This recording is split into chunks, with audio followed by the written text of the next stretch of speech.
नमस्कार, स्वागत है आपका आपके अपने ही चैनल मनी मंत्राज पे।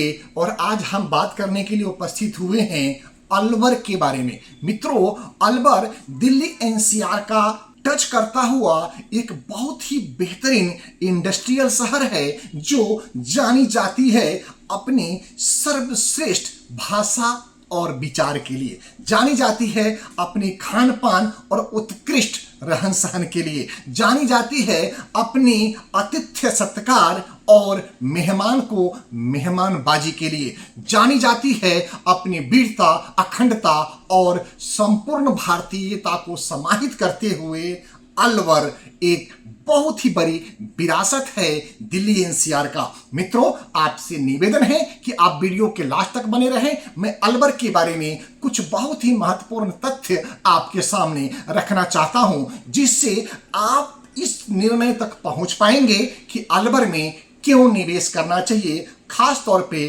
फार्म हाउस के अंदर या लैंड के अंदर। मित्रों, दिल्ली एनसीआर की अगर मैं बात करूं तो दिल्ली को केंद्र बनाते हुए दिल्ली के 150 किलोमीटर का एरिया दिल्ली एनसीआर के एरिया में आता है। चाहे वो गाजियाबाद हो, मथुरा वृंदावन हो, नोएडा हो, फरीदाबाद हो, बल्लभगढ़ हो, अलवर हो, निमराना हो, बहरौर हो, गुरुग्राम हो, रोहतक हो, बहादुरगढ़ हो, सोनीपत हो, पानीपत हो, ये सब दिल्ली एनसीआर रीजन के क्षेत्र हैं। मित्रों, अगर इन सभी जो हमने 20 शहर का नाम अप्रोक्सीमेट आपको बताया है, इन सभी शहरों में अगर आप जमीन का मूल्य देखेंगे तो प्रति गज मिनिमम 5,000 रुपये गज से लेकर के 5 लाख रुपये गज तक का आपको रेट मिलता है। चाहे आप किसी भी तरह की लैंड को देख रहे हो, चाहे वो कृषि योग्य भूमि हो या आपका रेजिडेंशियल भूमि हो। मित्रों, हमने इन सभी रिसर्च को हमने अपनी पूरी टीम के साथ में पूरे 1000 दिन के रिसर्च के आधार पे आपको ये डाटा प्रस्तुत कर रहे हैं कि दिल्ली एनसीआर में सबसे तेजी से विकास करता हुआ शहर, सबसे तेजी से आगे बढ़ने वाला शहर, सबसे तेजी से ग्रोथ देने वाला शहर अलवर है। क्योंकि अलवर के बारे में बहुत लोगों तक पहुंचा नहीं है, क्योंकि अलवर एक छुपा हुआ वो शहर है जो राजस्थान में स्थित है। जिसकी दूरी की बात करें तो दिल्ली से दूरी 150 किलोमीटर की अलवर की है और अलवर से 150 किलोमीटर की दूरी पे राजस्थान की राजधानी जयपुर है। अगर हम बात करें मथुरा, वृंदावन और गोवर्धन, तो गोवर्धन से अलवर की दूरी लगभग 55 किलोमीटर की है।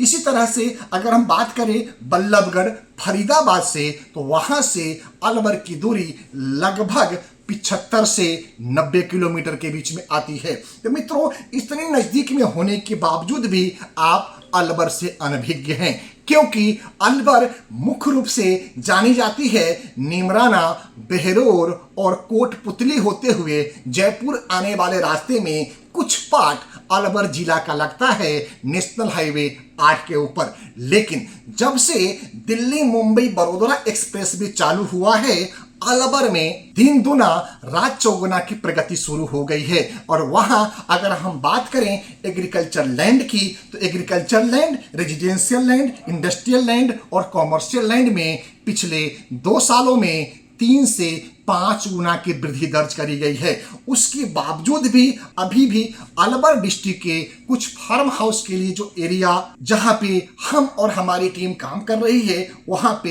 एक निवेश का बेहतरीन विकल्प हम आपके लिए लाए हैं, जहां पे आप अपना इन्वेस्टमेंट करके, आप हमारे द्वारा इन्वेस्टमेंट करा करके बेहतर रिटर्न के साथ साथ में बेहतर जीवन शैली का भी आनंद ले पाएंगे।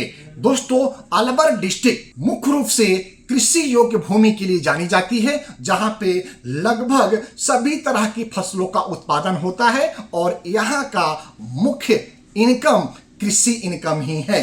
अलवर कई तहसीलों में बटा हुआ एक जिला है और अलवर से लगता हुआ जिला जो भरतपुर का है, और भरतपुर से 2024 में एक डिस्ट्रिक्ट अलग हुई है, उस डिस्ट्रिक्ट का नाम है डीग।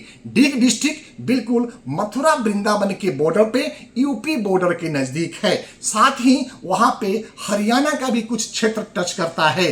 तो एक अगर बॉर्डर के दृष्टिकोण से देखें, सुरक्षा के दृष्टिकोण से देखें, डेवलपमेंट के दृष्टिकोण से देखें, तो निश्चित तौर पे अलवर का पूर्वी क्षेत्र सर्वश्रेष्ठ निवेश का साधन बनता है। तो इसलिए दोस्तों, अगर आप अलवर और अलवर के आसपास के क्षेत्र में, चाहे फार्म हाउस के लिए हो या एग्रीकल्चर लैंड के लिए हो, आप अगर बेहतरीन विकल्प चाहते हैं तो स्क्रीन पे आ रहे नंबर पे कॉल करें, हमसे और हमारी टीम से संपर्क करें। हम आपको सबसे बेहतरीन आपके लिए रेजिडेंशियल लैंड या कॉमर्शियल लैंड या एग्रीकल्चर लैंड सर्च करने में मदद प्रदान करेंगे। मित्रों, मेरा नाम नंद किशोर तिवारी है, मैं दिल्ली में रहता हूं। मैं पिछले 26 साल से ज्यादा समय से इंश्योरेंस में, इन्वेस्टमेंट में और रियल एस्टेट के क्षेत्र में सेवाएं प्रदान कर रहा हूं।